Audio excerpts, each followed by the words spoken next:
afternoon, ladies and gentlemen, and a warm welcome to our past international president, Deepak Menon, distinguished Toastmasters, Deepak Menon.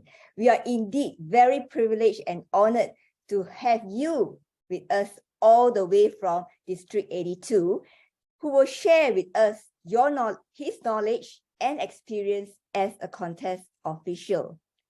He is the best person to speak on this topic today, as distinguished Toastmasters Deepak Menon had served as the chief judge at the recent first hybrid World Championship of Public Speaking in 2021-2022.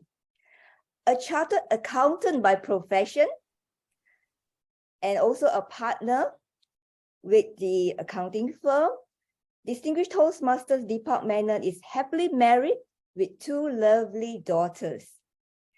Joining his home club, Toastmasters New Delhi, since 2002, which is 20 years ago, it has transformed him into an eloquent speaker, a talented and compassionate communicator, as well as a leader.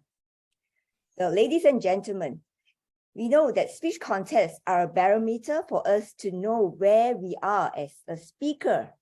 However, do you know what goes on behind the scenes, even before the contest starts and during the contest? And if you have ever wanted to serve as an official in a speech contest, do join us in today's masterclass. And trust me, you are in here for a treat. Being a contest enthusiast, I personally am extremely excited to hear and learn from our distinguished Toastmasters Deepak Menon today. So let us all put our hands together to welcome distinguished Toastmasters Deepak Menon with his topic, Contest Officials Know-How. Contest Officials Know-How. Over to you, distinguished Toastmasters Deepak Menon. Good afternoon, everybody. I hope you're all doing very well. I know that some of you have joined this event from around the world. So good day to you, wherever you are in the world. But before I begin, I'd like to ask you by a show of hands, and you could put up your virtual hands as well. How many of you attended the first hybrid World Championship of Public Speaking in August 2022?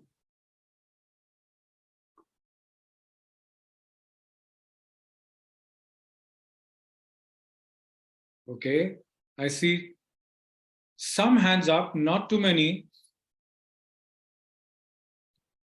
Okay, not very many of you attended. It could have been online too, not just necessarily in person.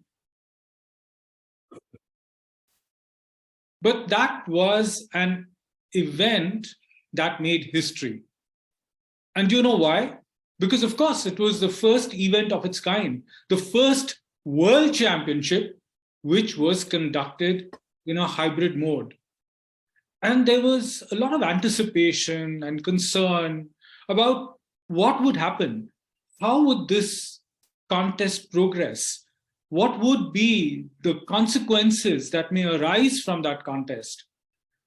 Because this was the first time that we were conducting such an event.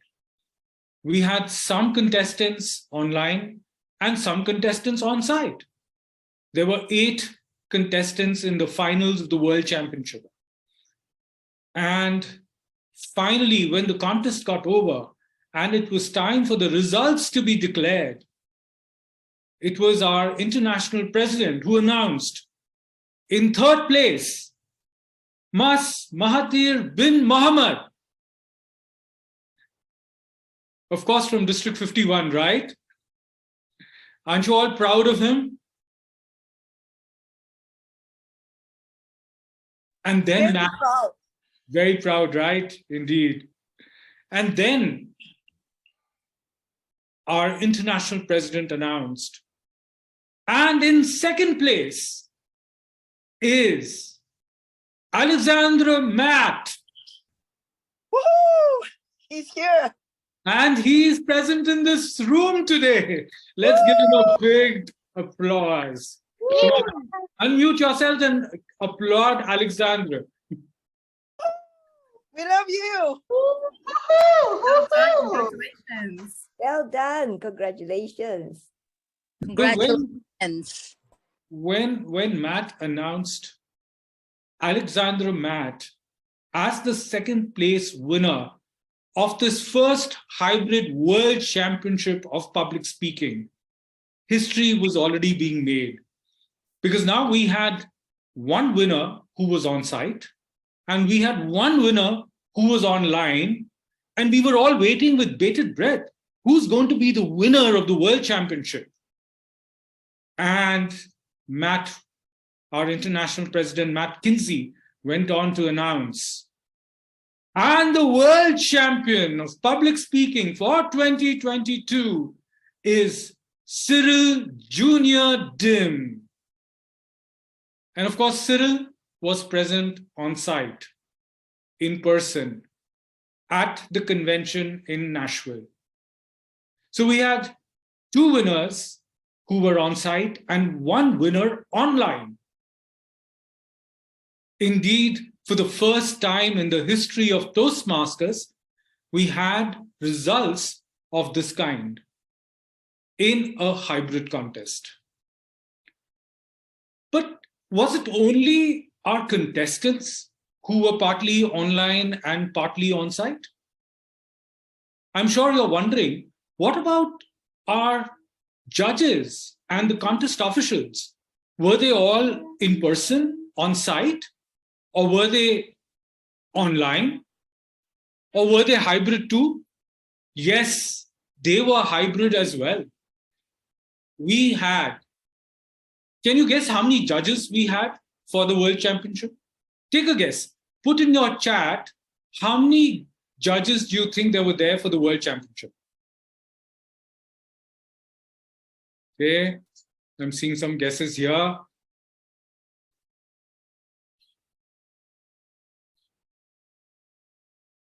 Okay, very nice. A lot of you have been guessing wildly. A few of you, a couple of you have got the right answer. And the right answer is that there were 20 judges. Yes, 20 judges. There were 5 qualifying judges. There were 14 voting judges.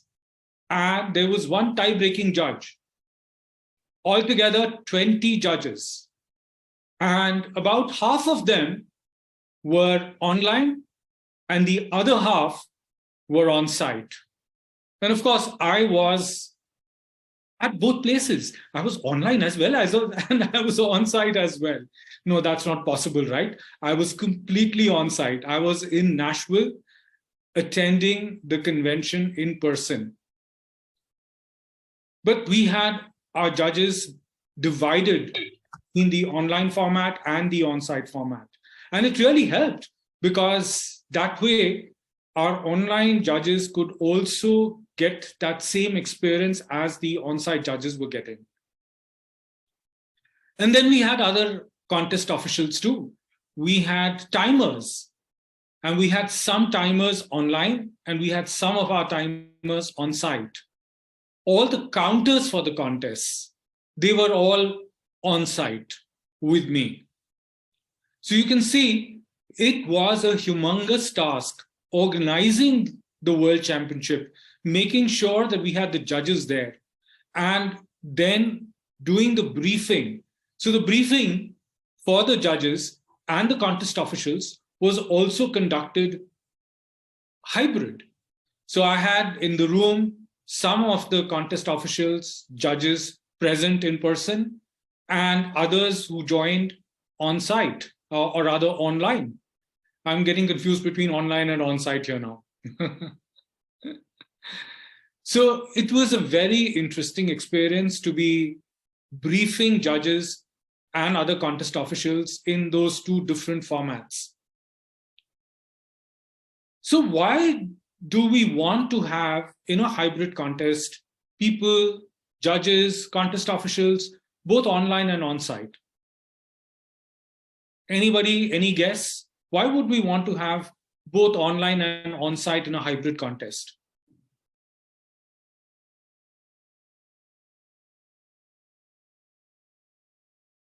To help with making sure there's a balance between seeing what's happening online, because it's a lot different to judge online than it is in person.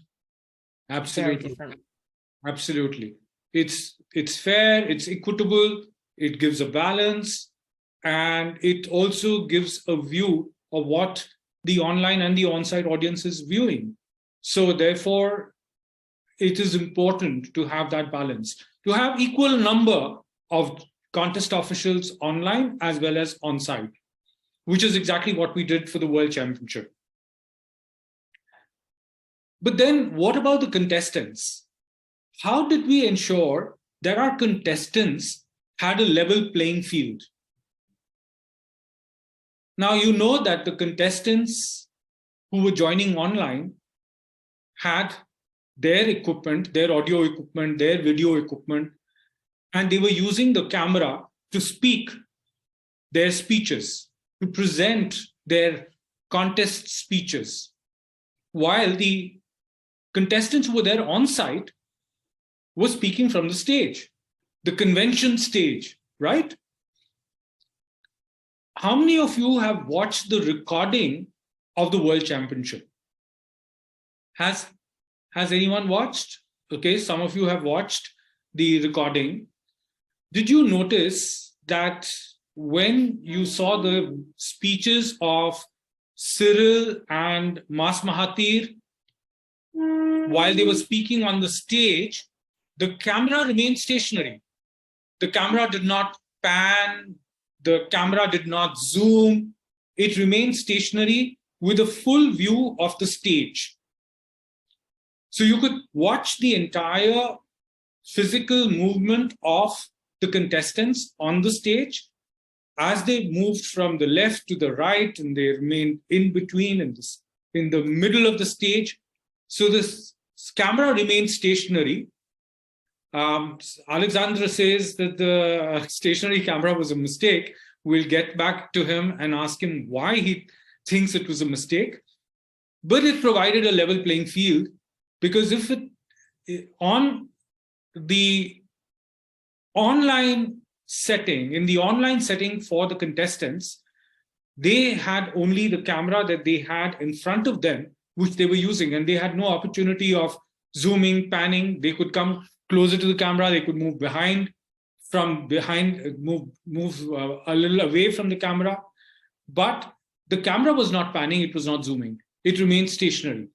And so it was giving a level playing field to both the online contestants as well as the on-site contestants, making sure that it's the same thing that the audience was watching too.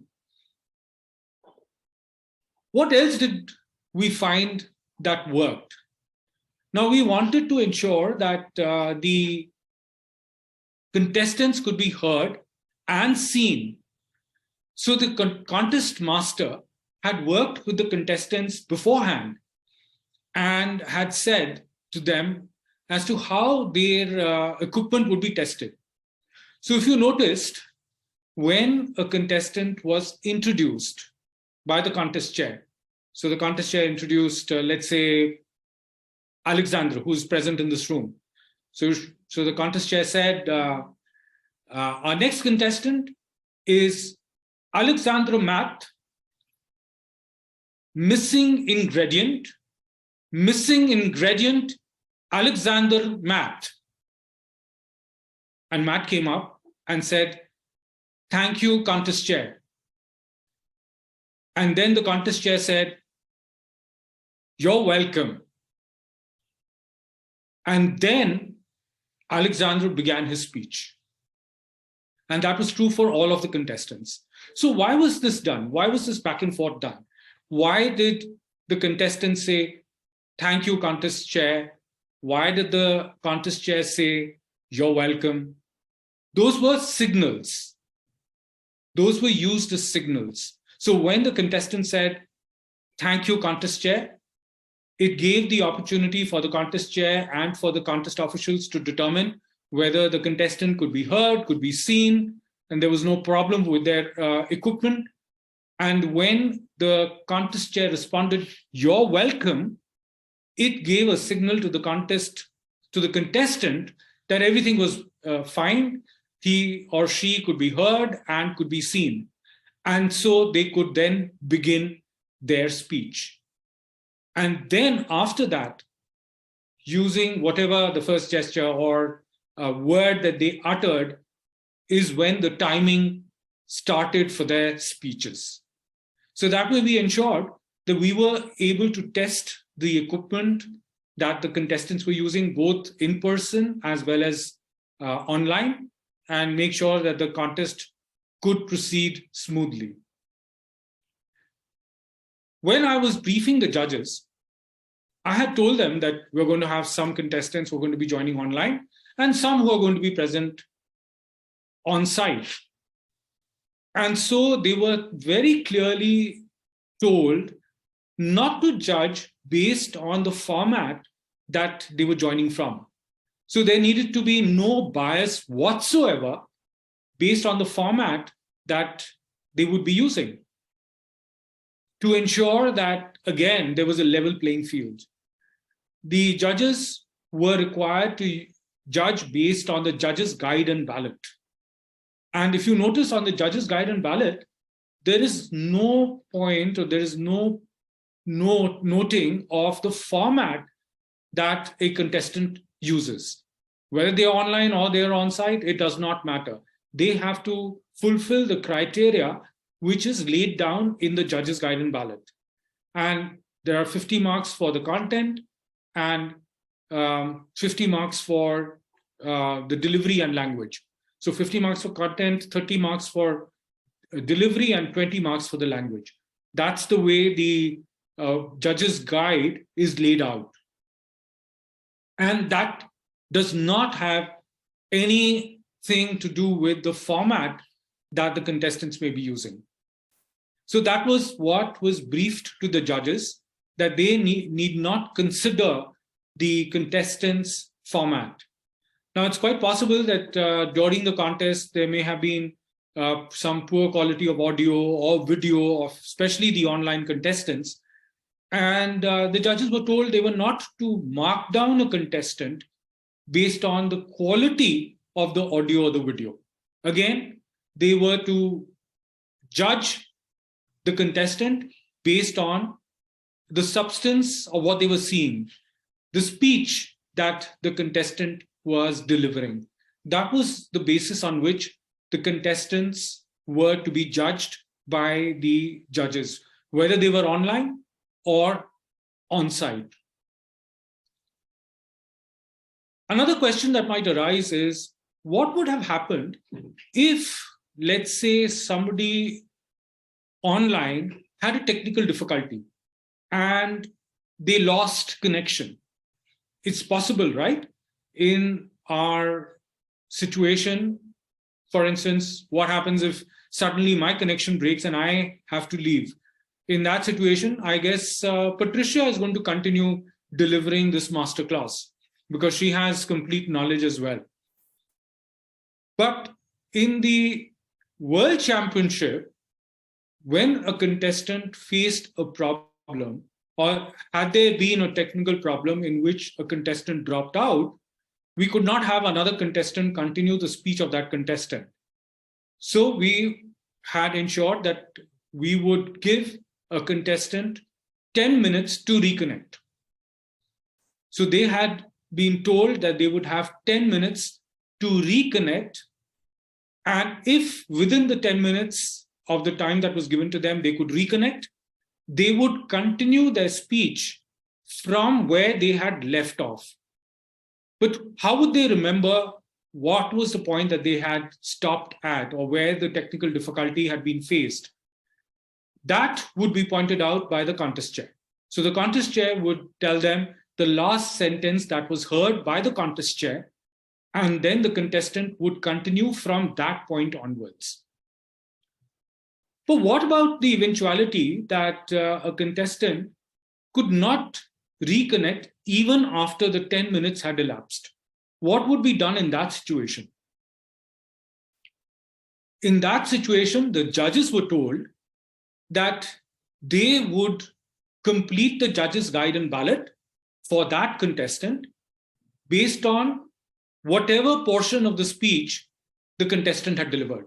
So even if the contestant had spoken for 1.5 minutes or 2 minutes, the judges' guide and ballot would be completed for that portion of the speech, considering that to be the entire speech. So that was the way that the contestants were briefed about any technical difficulties that might have arisen during the World Championship. Fortunately, that did not happen. None of our online contestants had any equipment failure or any technical difficulties.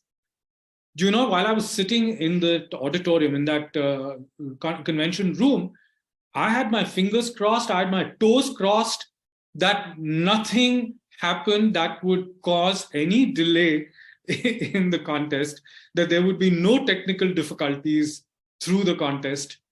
And my hopes came true. We did not face any technical glitch whatsoever. What else do you think we were required to do in the online on-site contest? One of the things that we had to consider was what would happen in case there was a protest, right? There could have been a protest on account of the contestant not having been original in their speech, right? So a contestant can be disqualified on account of eligibility and on account of originality, or for referring to another contestant's speech in their speech, right? So these are the three conditions in which a contestant could be disqualified. Eligibility was not an issue because eligibility had already been reviewed. But originality could have been an issue depending upon what the contestant spoke, or if a contestant had used or spoken about some other contestant in that contest, that again could have been an area of protest. So for the on-site judges, it was very clear that they could come to me and tell me that they had a protest. But for the online judges, how would they reach out to me? How would they reach out to ensure that there was a protest and I would get to know? So we agreed that they would email me their protest. If they had a protest, they would email, and I was monitoring my email box to ensure that if an email was received, I would immediately be able to get the judges together. And how did we do that? How did we ensure that the judges would immediately come together? For the online contestants, online judges, we told them that we would contact them and let them know that they would be coming together in the meeting room that we had set aside for this purpose. And for the on-site judges, we had agreed with a code sentence with the contest chair. So the contest chair would have announced that code sentence, which only the judges and I was aware of, and that would indicate to the judges that they needed to gather to the back of the room and come for discussing a protest. I'm not going to tell you what that phrase was. Fortunately, that phrase did not have to be used during the contest because there was no protest. But we had to take care of that in the beginning, right? Because if a protest had arisen, how else would we have been able to manage it? And so we had to ensure that we were ready for all eventualities.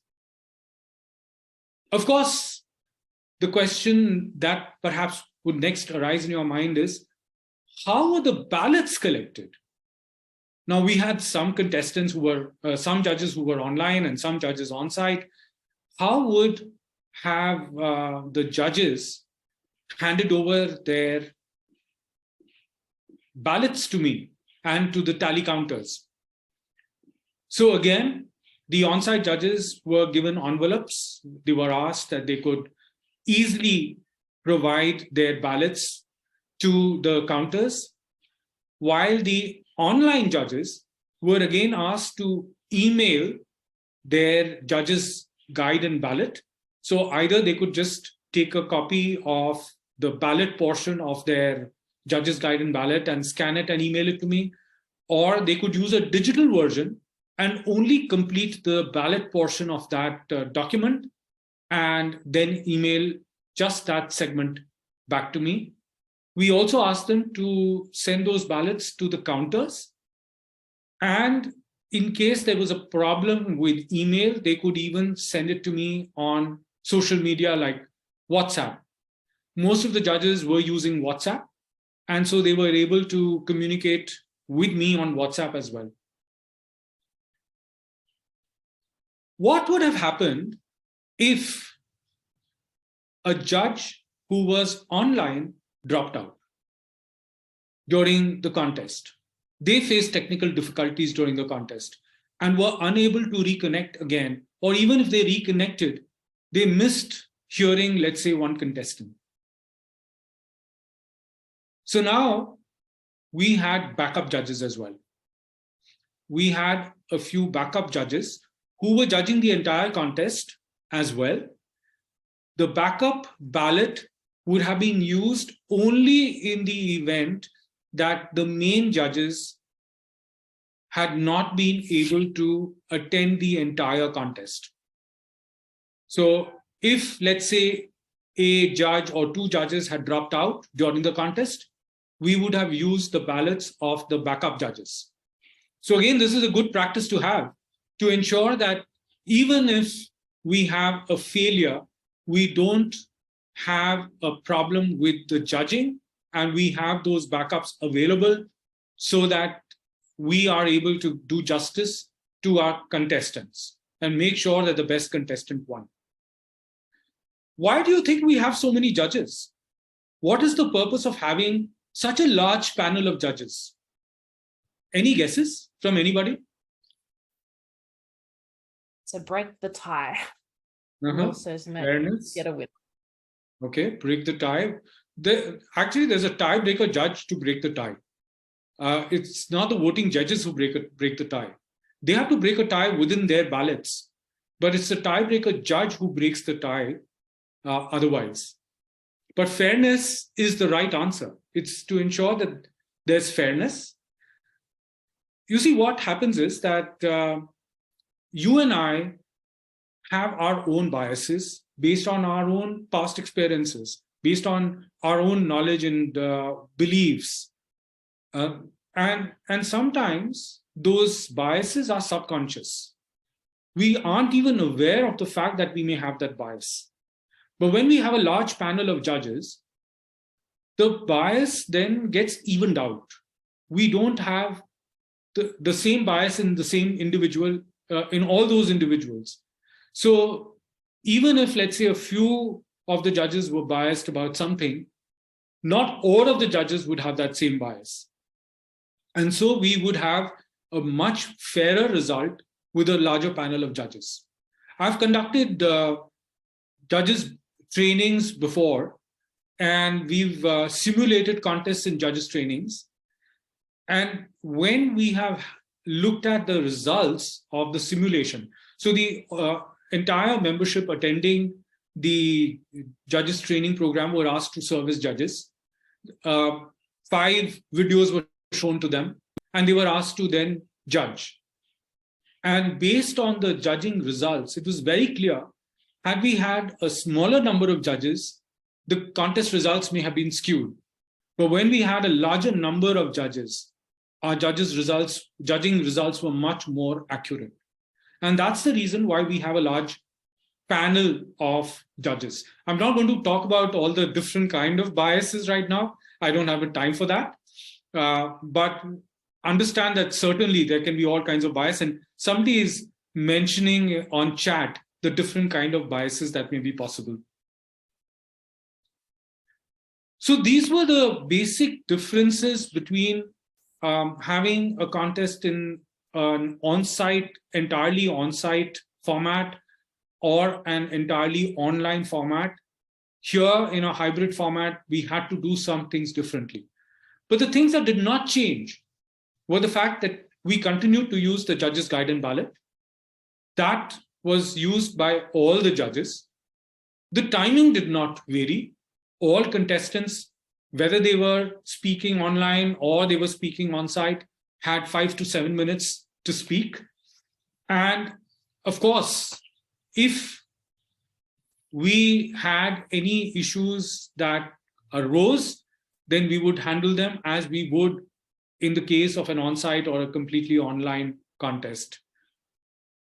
Except for the challenges that we talked about earlier, that I spoke to you about earlier, about the technical glitches that could have occurred, about how, what would we do about handling protests and collection of ballots, and what would we do if the judges faced a technical failure. This was one of the most interesting contests that I was present for. It was my honor that I was able to serve as the chief judge of this contest. This year of 21-22 was very interesting because I also happened to be the chief judge of all the quarterfinal contests. Do you remember how many quarterfinal contests there are each year? There are 14 quarterfinal contests. So each region has a quarterfinal contest. The two winners from each region, so 28 winners are identified who go to the semifinals. And there are 4 semifinal contests which are conducted at the convention. This year, the semifinal contests were also conducted in a hybrid mode. The quarterfinal contests are completely online. The quarterfinal contests have the district winners who participate in the quarterfinals, but the district winners' speech recording at the contest that is held by the district is what is submitted for the quarterfinal contests. And so it's those videos which are watched by the judges and a decision then taken by the judges as to who then is the first place and the second placed winner from those contests, who move on to the semifinals. As I said, the semifinals this year were also hybrid, where we had some contestants joining online and some contestants in person. None of the semifinal contests also had any technical issues, no glitches whatsoever.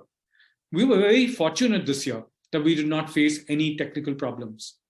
And then, of course, we went on to the World Championship, where we had 2 winners from each of the semifinals. So the 8 winners who made it all the way to the World Championship, leading to the 3 winners that we had, the best 3 speakers of Toastmasters International in the winner, Cyril Junior Dim, Alexandra Matt, and Mas Mahathir bin Mohammed. Back to you, Madam Toastmaster. All right. Thank you so much. Thank you so much, Distinguished Toastmasters Department Menon, for expounding your experience as Chief Judge at the recent World Championship of Public Speaking. So I'm sure now all the audience here has some burning questions for you, and I also hand this session over to our frequently asked FAQ master, Distinguished Toastmaster Sok Hua. Over to you, Distinguished Toastmaster Sok Hua. Thank you very much, Wendy. And that was really an awesome sharing of experience from Deepak. And it's something that I don't think any of us here would always listen to this kind of sharing. So we are really honored to be able to learn so much from Deepak's experience. So there are, I think, at least about 10 questions right now. So I'll try my best to address this to Deepak, and of course we still have another informal Q&A session after the session as well. So first of all, I would like to ask Deepak, can you explain a bit what is qualifying judges? How is it different from voting judge? Mm-hmm. As everybody here may be aware, that at the World Championship finals, the contestants are required to present a speech which is completely different from any other speech that they have presented during that contest season or at any other World Championship finals or semi-finals in any previous year. So the qualifying judges are required to review the contestants' speech at the World Championship against all their previous speeches, which the contestants submitted earlier. They had already provided us information about the speeches that they had presented during that contest season and in the earlier years, and that information was provided to the qualifying judges. So the qualifying judges matched the information that they had received about their previous speeches with the speech that was presented by the contestant during the World Championship to see that the final speech that they presented during that contest was completely new and different from the speeches that they had presented earlier. So that was the job of the qualifying judges. I'm happy to report that all of our contestants qualified. All right, thank you very much for the explanation. It looks like there is quite a lot of work to be done for the qualifying judges as well. All right, thank you. The next question is, for an online contest where the audience is invisible, how can a judge evaluate the audience reaction part? In the case of an online contest where the judges aren't able to see the audience reaction, the judges are briefed that they must consider how the contest comes across to them. So they are in effect the audience. Not only are they judges, but they are the audience reacting to the speech. So how do they react to the speech is what they need to consider when they are thinking about marking audience reaction. All right, brilliantly answered. I think that's very practical. Thank you. And the next question is, should the chief judge always be on-site contest location for a hybrid contest? If the chief judge wants to attend the contest virtually, as the contest chair, should we advise them and persuade the chief judge to be on-site? I completely agree. It's much better for the chief judge to be present on-site. I realized how important it was when I was serving as the chief judge there at the convention, and being on-site was, in my opinion, very helpful. What I would suggest should be done is the chief judge should also appoint a judge moderator for the online segment to make sure that all the judges are present and accounted for online. Because if you're going to have some of your judges online and some of your judges in person, and you can't have the chief judge divide themselves into two. As I said, I could have been only on site or online. So I had World Headquarters staff who were moderating and monitoring the online section where they were watching the judges join online. And then they reported to me when all the online judges had joined, including the backup judges. So that I knew that before the contest started, everybody was present. So have a contest moderator, have a contestant moderator, have a judges moderator. My suggestion is there is this document which is available on the Toastmasters International website. It's called Online and Hybrid Contest Best Practices. I would suggest that all of you go through that document. It's going to serve you very well in this coming year. So all of what I've discussed and probably more information is available in that book. Yes, thank you. Thank you for that. Yes, indeed, we can learn a lot from that best practices document. Now, the next question is, can you kindly share the standard of equipment to conduct quality hybrid contests? That's a very interesting question. So as far as those who are joining online is concerned, well, they have to use they are responsible for their own equipment, which is really audio, video, making sure that the background that they use. In fact, I would suggest that online contestants should not use any virtual background. They should have a plain background, quite like the one that Patricia is currently using. So just a plain blank background, which is not too distracting. Because if you use a virtual background online, that tends to get distorted when you're speaking. Even if you have the best facility, the best lighting that you may be using, when you are moving and you have gestures, there is a possibility of distortion. But if you have no virtual background, you come out the best. But for the on-site audio video equipment, you need to ensure that you have large monitors, maybe screens, where you can project the contestants who are speaking online, and they should be completely heard all through the room. So you have to have audio equipment which will capture the sound and will be able to relay it very clearly to the on-site audience. It'll all have to depend upon the size of your room. How large is your room?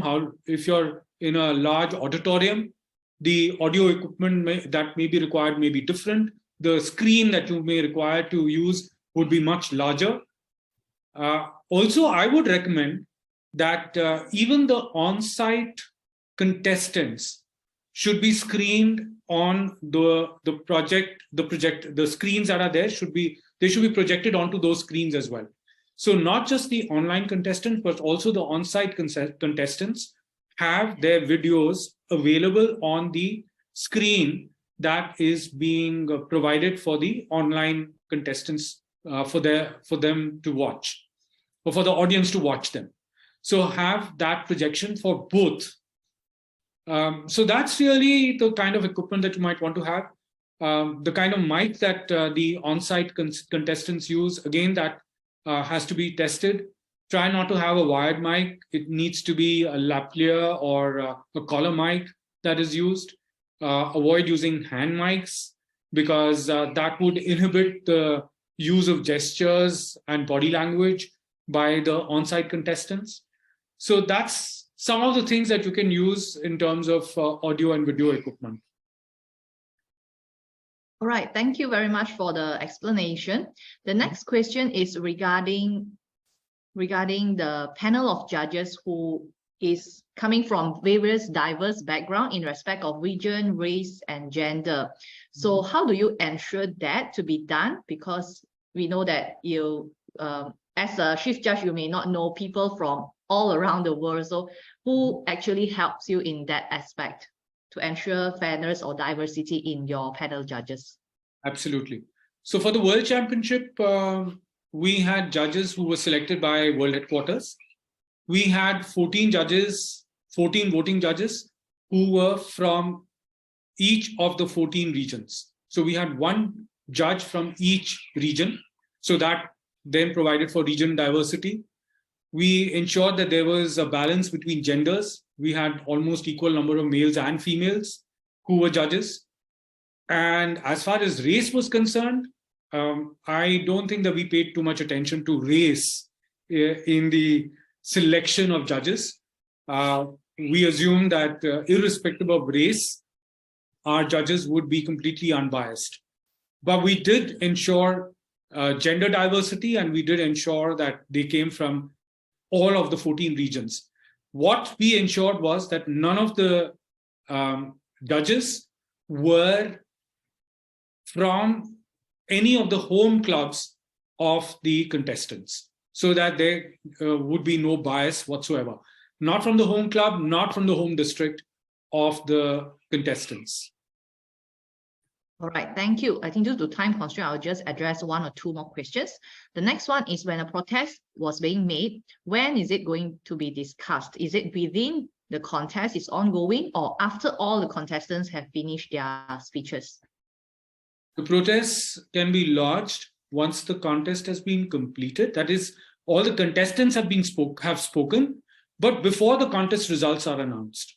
That's the time when a protest should be lodged and can be entertained by the chief judge and the contest chair. All right, thank you very much. And also there is one more question regarding ballot counters. Are they online or offline, and how many are they? I had 3 counters. All 3 counters were present on site. And I would recommend that the counters be on site. All right, thank you very much. I think due to time constraint, I will stop the FAQ session over here and hand over back to Wendy, and we will continue some of those questions. I'll hand over to the next role player later on. Thank you. Back to you, Wendy. Thank you, Deepak. All right, thank you so much, our FAQ master, the Distinguished Toastmaster Sok Hua. If you have any more questions, do stay on. After 1:30, we will have Ask Deepak Any Questions session. All right. So with this, I would like to, with great pleasure, may I invite our Distinguished Toastmaster Deepak Menon to receive our Certificate of Appreciation as our distinguished speaker for today. So our Zoom master, yes, will share with us our Certificate of Appreciation. And thank you so much for the session, which is really very knowledgeable, and we had learned so much. So may I invite our Madam President as well to pin our Madam President for our Certificate of Appreciation, to our guest speaker and to Distinguished Toastmasters Deepak Menon. Yes. Thank you so much. Thank you so much, Deepak. We can't say enough thank you. It's such a great eye opener for all of us. Let us all take a quick photo, highlight Deepak Menon, Distinguished Toastmaster, past international president, and myself, and followed by all the role players. Thank you, thank you, thank you.